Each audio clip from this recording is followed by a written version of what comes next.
শেখ হাসিনার দণ্ডনীয় অপরাধের খতিয়ান ১ এবং সর্বশেষ জানাবো আবার ঢাকায় কেন ডোনাল্ড লু। এতক্ষণ শুনছিলেন সংবাদ শিরোনাম, এবার বিস্তারিত। শেখ হাসিনার দণ্ডনীয় অপরাধের খতিয়ান ১। আমরা আন্তর্জাতিক আদালতে সার্বিয়ার খুনি মলাদিজ এবং কারাdziকের বিচার এবং সাজার কথা জানি। বসনিয়ার মুসলমানদের ওপর গণহত্যা চালানোর মানবতা বিরোধী অপরাধে তাদের বিচার হয়েছিল।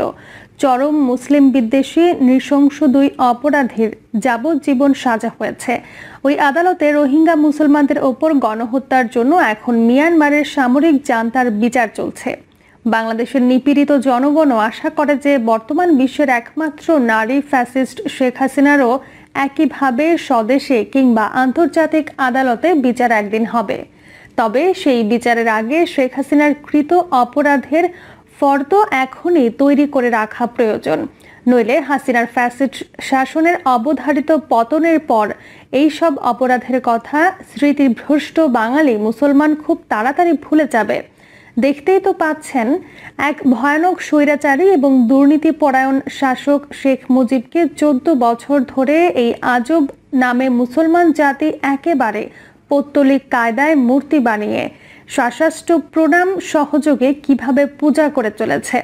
অথচ 1975 সালে চরম জনবিচ্ছিন্ন শেখ মুজিব সামরিক অভ্যুত্থানে মুক্তিযোদ্ধাদেরই হাতে নিহত হওয়ার পর ঢাকার দোকানের সমস্ত মিষ্টি শেষ হয়ে গিয়েছিল। খোদ গোপালগঞ্জে তাকে জানাজা পড়ানোর জন্য লোক খুঁজে পাওয়া যায় নাই। বর্তমান প্রজন্ম এইসব ইতিহাসের কিছুই জানে না। যাই হোক, এবার শেখ হাসিনার অপরাধের একটা ফর্দ করে রাখা যাক। ১. পারিবারিক দুর্নীতি। 2009 সালে ক্ষমতা গ্রহণ করে শেখ হাসিনা বাংলাদেশে পারিবারিক শাসন প্রতিষ্ঠা করেছেন। তার পুত্র কথিত কম্পিউটার বিজ্ঞানী সজীব ওয়াজেদ জয় মার্কিন প্রবাসী এবং সম্ভবত ওই দেশটির নাগরিক হওয়ার সত্ত্বেও সরকার তাকে মন্ত্রীর পদমর্যাদায় উপদেষ্টা হিসেবে নিয়োগ দিয়েছে। তিনি কালে ভদ্রে বাংলাদেশ সফরে আসেন এবং মাঝে মধ্যে আটলান্টিকের ওপার থেকে ফেসবুক, টুইটার, ইনস্টাগ্রামে জাতির উদ্দেশ্যে বাণী পাঠিয়ে থাকেন। সজীব ওয়াজেদের অবিশ্বাস্য উচ্চ বেতনের কথা শেখ হাসিনার প্রভাবশালী মন্ত্রী মরহুম লতিফ সিদ্দিকী খোদ আমেরিকাতে বসেই সাংবাদিকদের জানিয়েছিলেন। এছাড়া বিভিন্ন দেশে দুর্নীতিলব্ধ অঢেল সম্পদের গল্প তো আছে। শেখ হাসিনার ছোট বোন শেখ রেহানা কোনো সরকারি পদ ছাড়াই রাষ্ট্র পরিচালনায় প্রচণ্ড প্রভাব বিস্তার করে থাকেন। কিছুদিন আগে প্রধানমন্ত্রীর নাটকীয় শপথ পাঠ অনুষ্ঠানে শেখ রেহানাকে বড় বোনের পাশে দণ্ডায়মান দেখা গেছে। শোনা যায় দিল্লি নাকি তাকেই হাসিনার উত্তরাধিকারী হিসেবে নির্বাচন করে রেখেছে। শেখ রেহানার স্বামীর ছোট ভাই মেজর জেনারেল তারেক সিদ্দিকীকে শেখ হাসিনা মন্ত্রীর পদমর্যাদায় নিরাপত্তা উপদেষ্টা পদে নিয়োগ দিয়েছেন। সাবেক প্রধান সেনাপতি জেনারেল আজিজের দেয়া তথ্য অনুযায়ী বাংলাদেশে যাবতীয় গুম, খুন এবং বিচার বহির্ভূত হত্যাকাণ্ডের অন্যতম প্রধান হোতা হলেন এই তারেক সিদ্দিকী। শেখ রেহানার ছেলে ববি সিদ্দিকীকেও বাংলাদেশে অত্যন্ত প্রভাবশালী বিবেচনা করা হয়। তিনি দীর্ঘদিন প্রধানমন্ত্রীর কার্যালয়ের ভেতরে বসেই সম্ভবত ইউএনডিপির কভারে কাজ করেছেন। শেখ হাসিনার কন্যা পুতুল এবং জামাতার আরব আমিরাতে বিপুল সম্পদের কথা এখন অনেকটাই ওপেন সিক্রেট। আরব আমিরাতে হাসিনা কন্যার স্বামী ঠিক কী অবস্থায় আছেন সেটাও রহস্যময়। এ নিয়ে সোশ্যাল মিডিয়ায় গুজবের শেষ নেই। পদ্মা সেতু দুর্নীতিতেও সাবেক মন্ত্রী আবুল হোসেনের সাথে এই দম্পতিরও নাম জড়িয়ে আছে। সেই সময় তারা কানাডায় অবস্থান করতেন। কেন তারা কানাডা থেকে পাত্তারি গুটিয়ে প্রথমে কাতার এবং পরে আরব আমিরাতে ঘাঁটি গেড়েছেন সেটাও আম জনতার অজানা। অবশ্য পুতুল এখন স্বামীর সাথে না থেকে মায়ের সঙ্গেই ঘুরছেন। শেখ হাসিনার কন্যার শ্বশুর ইঞ্জিনিয়ার মোশাররফ দীর্ঘদিন স্থানীয় সরকার সহ অন্যান্য গুরুত্বপূর্ণ মন্ত্রণালয়ের দায়িত্বপ্রাপ্ত মন্ত্রী ছিলেন। একদা দাপটে মন্ত্রীর এখন আর খোঁজ খবর নেই। অনেকেই দাবি করেন যে বেআই নাকি সাবেক হয়ে গিয়েছেন। ইঞ্জিনিয়ার মোশাররফের ছোট ভাইকে কিছুদিন আগে প্রায় 2000 কোটি টাকা লোপাট করার অভিযোগে সরকার গ্রেপ্তার করেছে। ফ্যাসিস্ট শাসকের সাবেক অথবা বর্তমান বেআই এর ছোট ভাই যদি ২,০০০ কোটি টাকা মেরে দেওয়ার ক্ষমতা রাখেন, তাহলে শেখ হাসিনার আরও নিকটের আত্মীয় স্বজনরা কত টাকার দুর্নীতি করছেন তার ধারণা করাও আমাদের পক্ষে অসম্ভব। মার্কিন যুক্তরাষ্ট্রে নির্বাসিত সাংবাদিক ইলিয়াস হোসেন বছর খানেক আগে মন্ত্রী এবং সংসদ সদস্য সহ বাংলাদেশ সরকারের বিভিন্ন পর্যায়ে শেখ পরিবারের লোকজনদের অবস্থান নিয়ে ইউটিউবে একটি এপিসোড বানিয়েছিলেন। যতদূর মনে পড়ছে, সেখানে ইলিয়াস হোসেন শেখ পরিবারের প্রভাবশালী প্রায় অর্ধশত ব্যক্তির নাম উল্লেখ করেছিলেন। ওই এপিসোডটি বিশেষভাবে সংরক্ষণ করা প্রয়োজন। ভবিষ্যতে মামলার আর্জি বানাতে এপিসোডটির প্রয়োজন হবে। ২. প্রাতিষ্ঠানিক দুর্নীতি। রাষ্ট্রের প্রতিটি প্রতিষ্ঠানকে শেখ হাসিনা দুর্নীতির আখড়া বানিয়েছেন।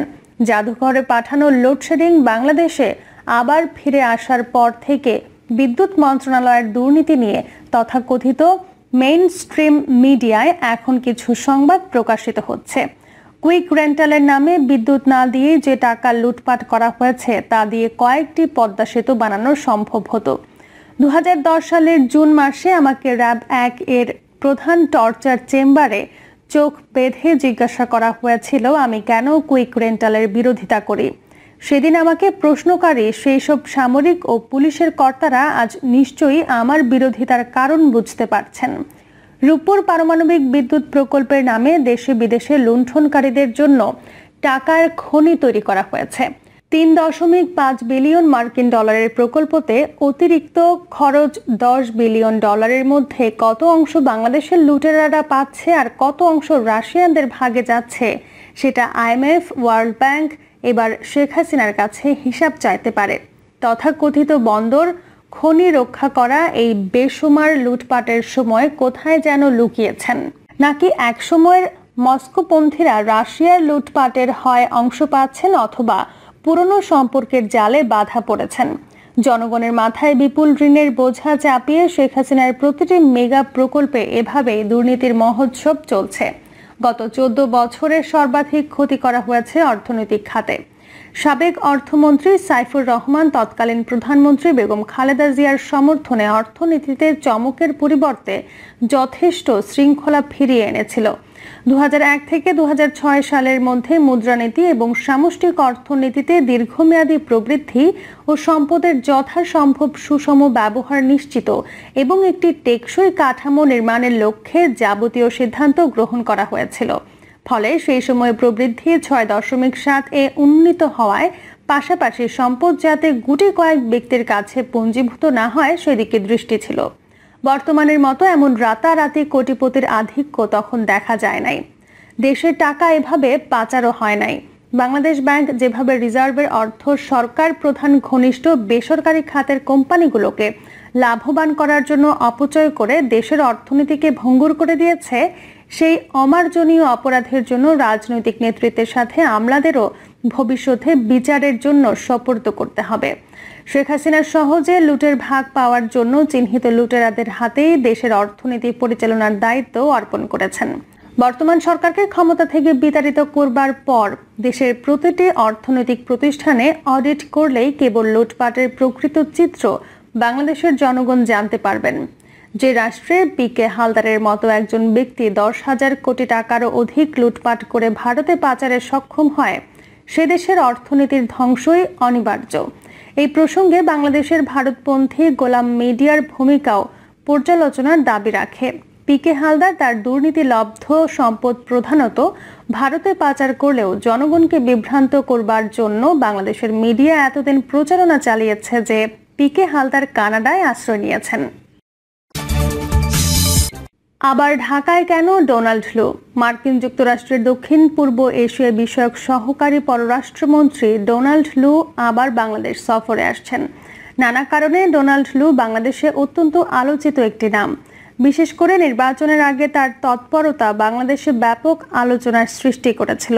ভিসা নিষেধাজ্ঞার ঘোষণা দেওয়ার পর তিনি একাধিক গণমাধ্যমে সাক্ষাৎকার দিয়েছিলেন এবং বাংলাদেশের নির্বাচন নিয়ে তার সরাসরি হস্তক্ষেপ এবং বেশ কিছু কথাবার্তা রাজনৈতিক অঙ্গনে ব্যাপক আলোচনার জন্ম দিয়েছিল। ডোনাল্ড লু নির্বাচনের আগে একাধিকবার বাংলাদেশে এসেছিলেন এবং অবাধ, সুষ্ঠু ও নিরপেক্ষ নির্বাচন নিশ্চিত করার জন্য তিনি বিভিন্ন অংশীজনের সঙ্গে কথাবার্তা বলেছিলেন। যখন 28 অক্টোবর বিএনপি সারা ঢাকা শহরে তাণ্ডব চালায়, এরপর মার্কিন যুক্তরাষ্ট্রের কার্যক্রম স্তিমিত হয়ে গেলেও ডোনাল্ড লুর একটি চিঠি নিয়ে ঢাকায় নিযুক্ত মার্কিন রাষ্ট্রদূত পিটার ডিহাস বিভিন্ন রাজনৈতিক দলের কাছে ধর্ণা দিয়েছিলেন। অবশ্য ডোনাল্ড লুর এই চিঠিকে আমলে নেননি আওয়ামী লীগের সাধারণ সম্পাদক ওবায়দুল কাদের। ডোনাল্ড লুর এই রাজনৈতিক সংলাপের বার্তাকে অনেক বিলম্বে দেয়া বলে অভিহিত করেন আওয়ামী লীগের সাধারণ সম্পাদক। এরপর দেশে নির্বাচন অনুষ্ঠিত হয়। নির্বাচনের পর মার্কিন যুক্তরাষ্ট্র বাংলাদেশ নিয়ে একটি পরিবর্তিত নীতি এবং অবস্থান গ্রহণ করেছে। বাংলাদেশের নির্বাচন ত্রুটিপূর্ণ এই বক্তব্য রেখে বাংলাদেশের সঙ্গে সম্পর্ক এগিয়ে নেওয়ার বার্তা দিয়েছিল মার্কিন যুক্তরাষ্ট্র।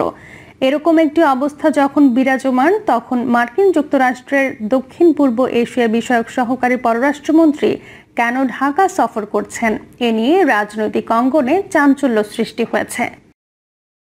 প্রিয় দর্শক, এই ছিল এখনকার সর্বশেষ সংবাদ। আপডেট সব সংবাদ পেতে চ্যানেলটি সাবস্ক্রাইব করে বেল আইকনটি ক্লিক করে রাখুন।